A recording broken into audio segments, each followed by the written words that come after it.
Elora lived in a city that was slowly becoming the sea.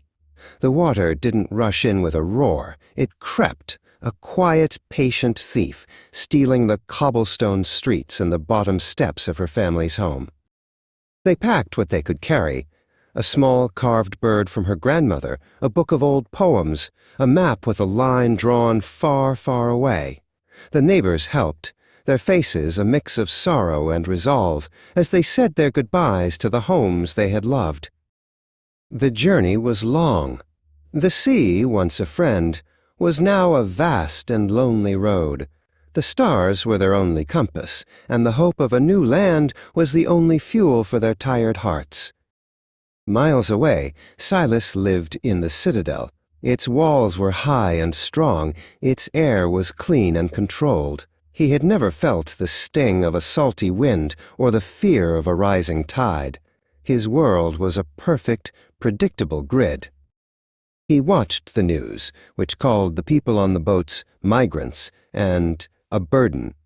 The images of the sinking cities felt like a story from a distant past, not a present crisis. "We must protect what is ours," the news anchor said, and Silas nodded in agreement. One morning, a small, weary boat appeared on the horizon, a tiny speck against the massive walls of the citadel.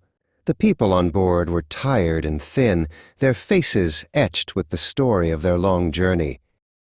Silas stood on the wall, watching. The guards were ready to turn the boat away, but then he saw a small, carved bird, identical to the one his grandmother had given him, floating in the water beside the boat. It was a piece of a life, a memory, a home. In that moment, the words burden and sovereignty fell away. He saw not a problem to be solved, but a person to be helped. He ran to the council, his voice no longer calm and measured, but urgent and full of a new kind of certainty. The gates of the citadel opened with a slow, grinding sound.